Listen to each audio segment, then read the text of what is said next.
आपको बताएंगे कि श्री कृष्ण ने महाभारत के युद्ध के लिए कुरुक्षेत्र को ही क्यों चुना। महाभारत का युद्ध कुरुक्षेत्र में लड़ा गया।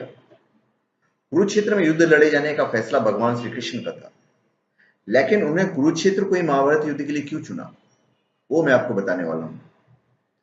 जब महाभारत युद्ध होने का निश्चय हो गया तो उसके लिए जमीन तलाश की जाने लगी। श्री कृष्ण जी बड़ी हुई असुरता से ग्रसित व्यक्तियों को उस युद्ध के द्वारा नष्ट कराना चाहते थे, पर भय यह था कि यह भाई भाइयों का, गुरु शिष्य का, संबंधी कुटुंबियों का युद्ध है। एक दूसरे को मरते देखकर कहीं संधि न कर बैठे, इसलिए ऐसी भूमि युद्ध के लिए चुननी चाहिए जहां क्रोध और द्वेष के संस्कार पर्याप्त मात्रा में हो। उन्होंने अनेकों दूत अनेकों दिशाओं में भेजे और वहां की घटनाओं का वर्णन आकर उन्हें सुनाया। एक दूत ने सुनाया कि अमुक जगह बड़े भाई ने छोटे भाई के खेत में मेड़ से बहते हुए वर्षा के पानी को रोकने के लिए कहा। उसने स्पष्ट इंकार कर दिया और उलाहना देते हुए कहा कि तू ही क्यों न बंद करावे, मैं कोई तेरा गुलाम हूं। इस पर बड़ा भाई आग बबूला हो गया। उसने छोटे भाई को छुरे से कूट डाला और उसकी लाश को पैर पकड़कर घसीटता हुआ उस मेड़ के पास ले गया जहां से पानी निकल रहा था। वहां उस लाश को पैर से कुचल कर लगा दिया।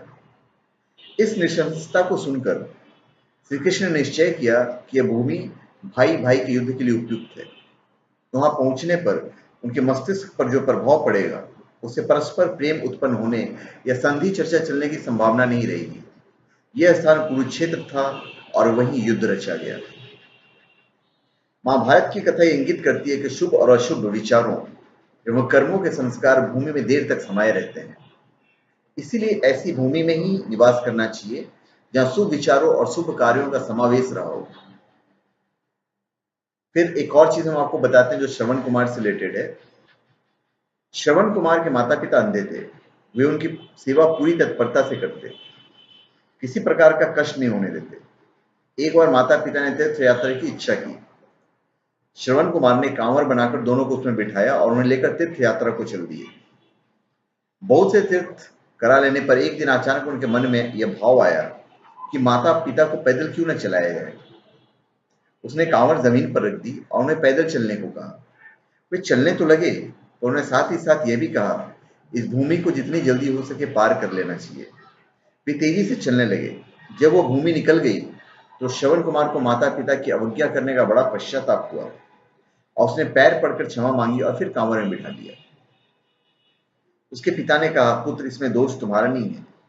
उस भूमि पर किसी समय मय नामक एक असुर रहता था। उसने जन्मते ही अपने माता पिता को मार डाला था।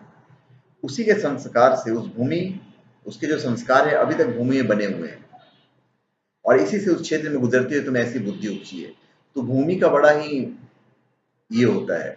और फिर कुरुक्षेत्र का ये भी था कि उस क्षेत्र का एक आशीर्वाद था कि यहाँ पे जितने लोग मरेंगे उन्हें सब लोग, उन सबको स्वर्ग की प्राप्ति होगी। तो ये भी एक रीजन था। तो धन्यवाद। आप हमारे चैनल पे सब्सक्राइब करें और अपने कमेंट दीजिए। धन्यवाद।